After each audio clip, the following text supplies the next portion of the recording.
Hello and welcome to the Healing Codes podcast. I'm Julie Williams, your host, sending you healing activations and inspirations for health and well-being. Today's episode, Grounding for Growth, is the next in the Path of Healing series to guide you in the 10 essential steps for personal growth. This is step 9 on the path, called Rebuild and Growth, where you learn to ground more deeply into the truth of who you are to embody your life essence deeply and nourish your personal growth on all levels of being. If you've been following along for the last few weeks in this series, you have weathered the storm of change. Well done. And as the dust settles on your new way of being, it is now time to reap your rewards. If you're new to the series, you can catch up with episodes 66 through 73 if you feel called. For now, trust in the wisdom of this episode to guide you in strengthening a healthy foundation so that you can bloom into the fullest of your soul's calling and purpose in life.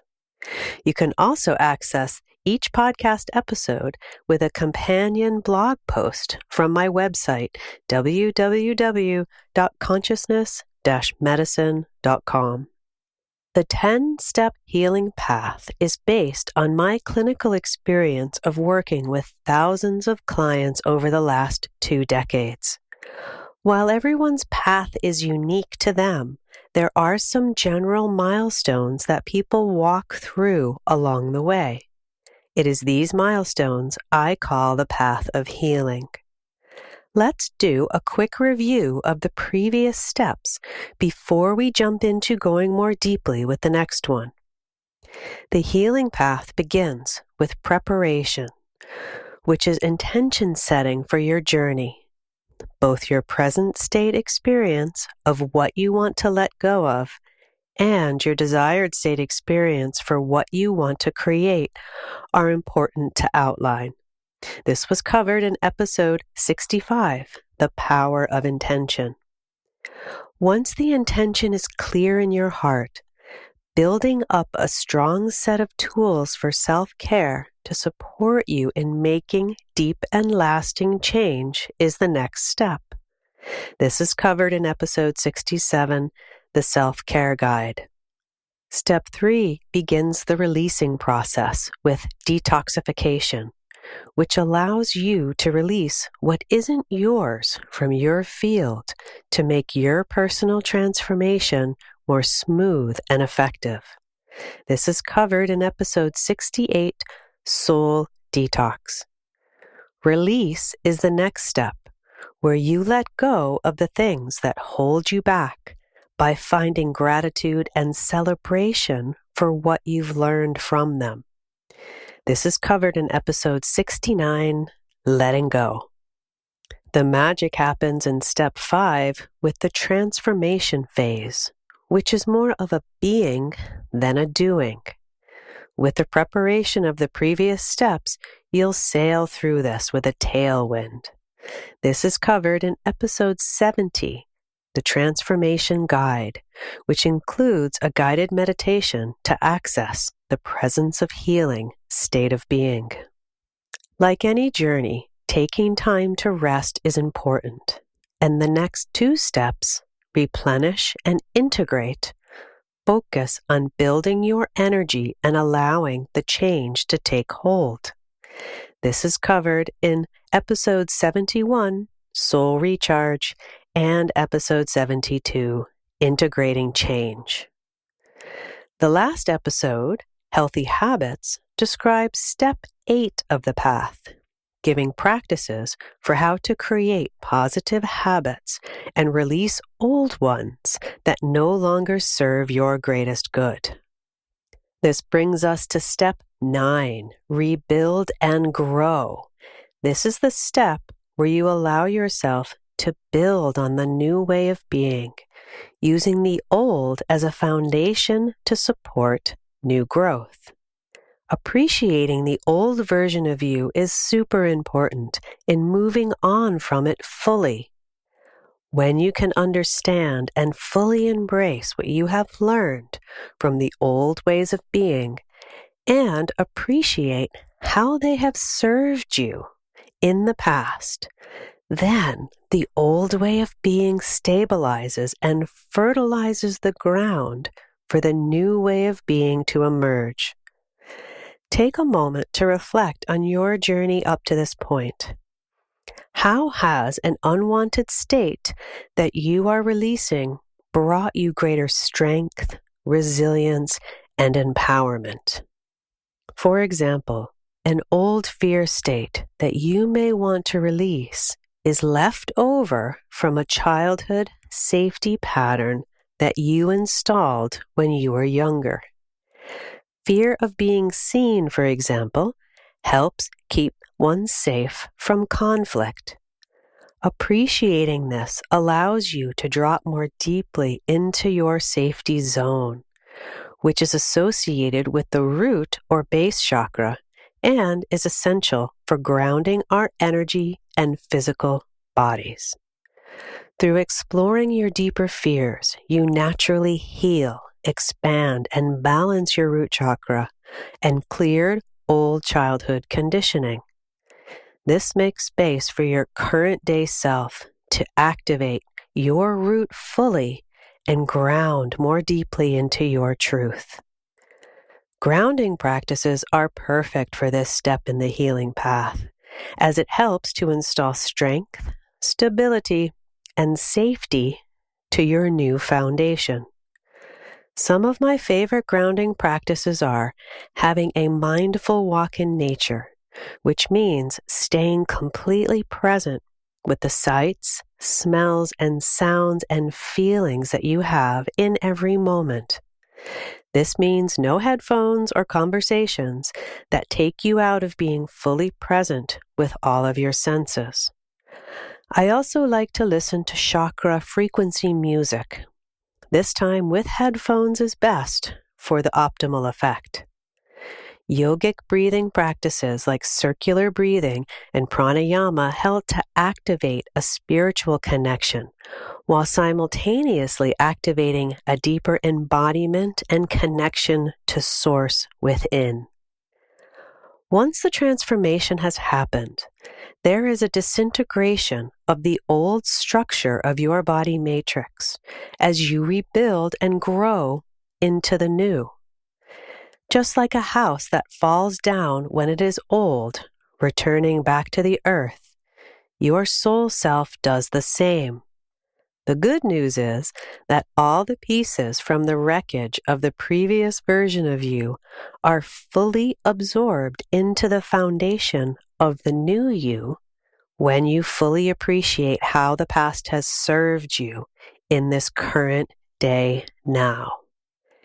In order to rebuild a new way of being, it is best to check in with your foundation and make any adjustments needed to strengthen, secure, and support the aspects of you that will grow from it.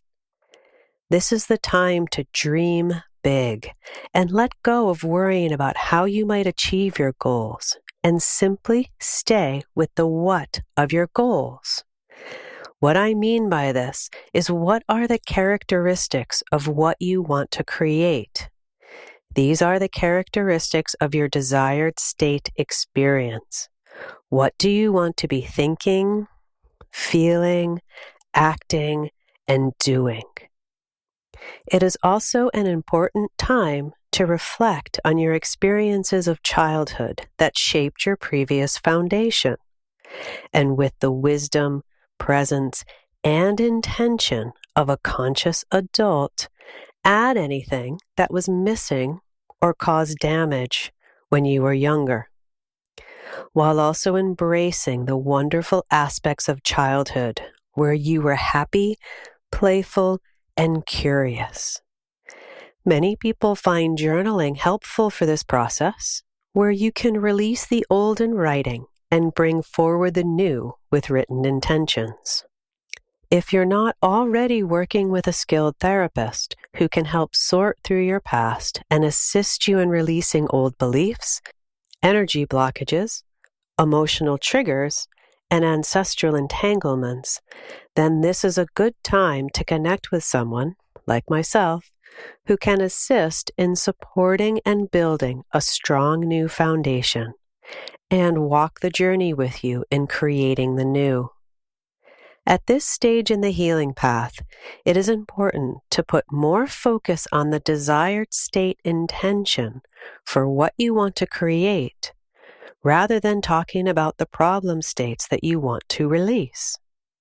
This is because your soul will grow in the direction towards the light, exactly like plants do.